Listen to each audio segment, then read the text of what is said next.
On the cover of Revolution for the Hell of It, Abbie Hoffman, the late Yippie spokesman of the 1960s, is pictured with a rifle in his hand, leaping for joy.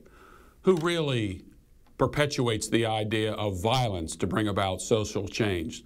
The political left or the political right?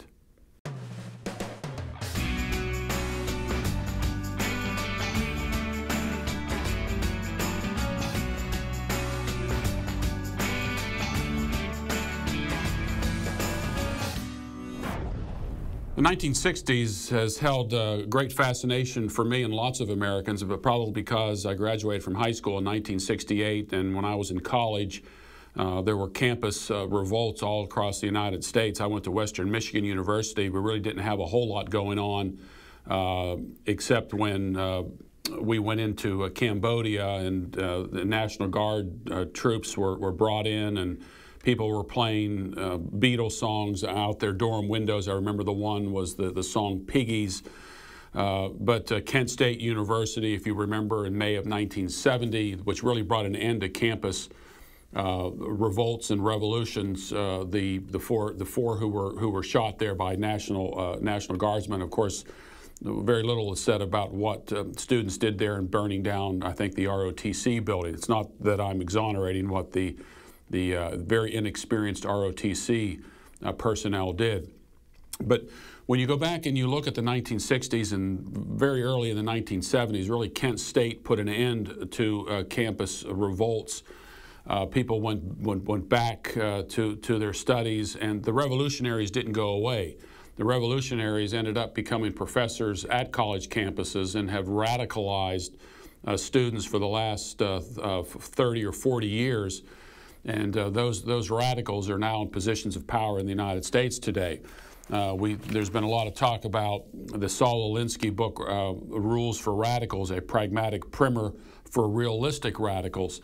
And one of the things that Alinsky did in this book was to tell people the way to change a culture is not through violence. But and of course the people on the right have understood this for a very, very long time. A lot of people have tried to pin Timothy McVeigh on the right. He was just a responsive to the political right, and yet if you read anything by Timothy McVeigh, here's what he had said. This was 2 years before the Oklahoma City bombing. He says, "We have no proverbial tea to dump. Should we instead sink a ship full of Japanese imports? Is a civil war imminent? Do we have to shed blood to reform the current system? I hope it doesn't come to that, but it might." See, he was not a tea partier. He wasn't somebody who was interested in going out and protesting, petitioning the government for a redress of grievances in peaceful marches in Washington and in small enclaves across the United States. He says, well, look, I'm not interested in dumping any tea, and maybe we need to do something of a more violent nature. Now, where did he get this idea? Well, he got this idea from people like Abbie Hoffman, and it's amazing when you go back and look at the work of Abbie Hoffman, how mainstream he was in terms of who published his books. In Steal This Book, he gave instructions on how to build stink bombs, smoke bombs, sterno bombs, aerosol bombs, pipe bombs, and Molotov cocktail.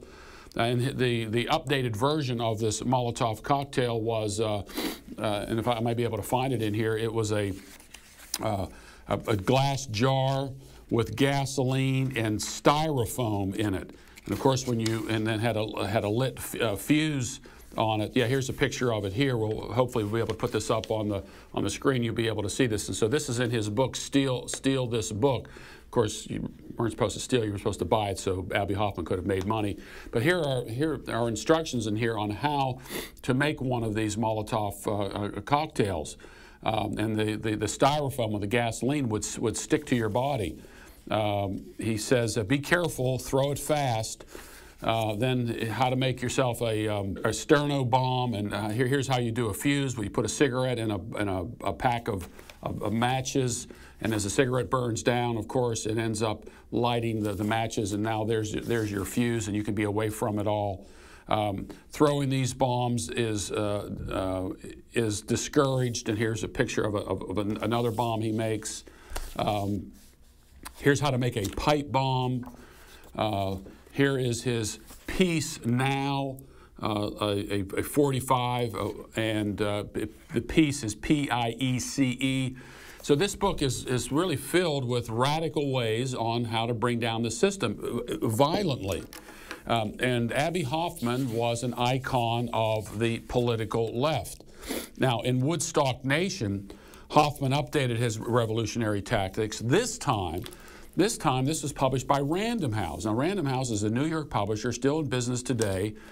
And it's interesting that you see here, you can see Random House on the title page, and there's a home being blown up, and there's a guy with a plunger.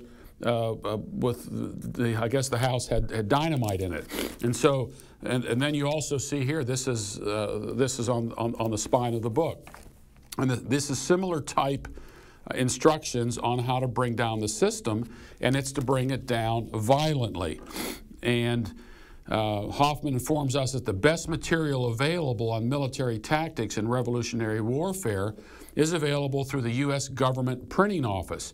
And it is a book that tells you how to make all these things. And he took those and he incorporated those in his book. Now, what you find here is that Hoffman never advocates blowing up anything. He says, I ain't saying you should use any of this information, in fact, for the records of the FBI. He says, look, I'm being very clear here, and I want the FBI to know this. Don't blow up your local draft board or other such holy places. You wouldn't want to get the government printing office indicted for conspiracy, would you now? That is because of the publication of the book that he took and used it to bring about revolutionary change in the United States. He's just making the information available. You know, freedom of expression and all that. But he did want you to blow up those places. And in fact, people did do the blowing up. And I have a extensive article on this in one of my books. Then he reproduces pages from the Department of the Army Field Manual dealing with disguised incendiary devices, mechanical delay devices, and pipe bombs. And so liberals have seen this as righteous violence. And they have seen this. This has been going on in the United States for quite some time. This especially took place in the 1960s. The people on the right weren't doing this. The people on the left were doing it. And what you're finding today, because the people on the left now are in places of political power, they're trying to smear those on the right with these charges of they're trying to incite violence. Nobody on the right's trying to incite violence. This group up in Michigan, as I've pointed out, is an apocalyptic cult, if they're that. We don't know all the details here. We knew what happened in Waco with David Koresh. If the government just had left them alone, but they go in there with guns blazing and ended up killing lots of people. Same thing with the Jones cult. Those people were pretty much doing what they wanted to do. It was when the government went in there and ended up pushing the things that things turned violent. And I'm not trying to exonerate any of those people, but the government has been involved in inciting groups to violence. It doesn't exonerate either of those groups. And again, you can go back through all of this. Organizations like Students for Democratic Society, the SDS, the Student Nonviolent Coordinating Committee called SNCC, used violent rhetoric almost from its inception in the early 1960s. Bernadine Dorn, who's married to Bill Ayers. She was part of the Radical Weathermen group who made the FBI's 10 Most Wanted list. She had a fascination with Charles Manson and the Tate LaBianca murders. And she said, offing those rich pigs with their own forks and knives and then eating a meal in the same room, far out. The Weathermen dig Charles Manson. Now, she went on, of course, to get her law degree and has been involved in liberal politics from the inside. So who is really responsible for violence in our history? It has been those on the political left, not on the political right. The left today is trying to smear those on the political right with tactics which they were engaged in the late 1960s and early 1970s.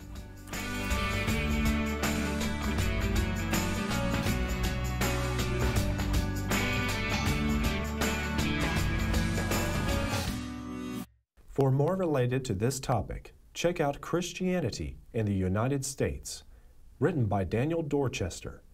You will find it at AmericanVision.com.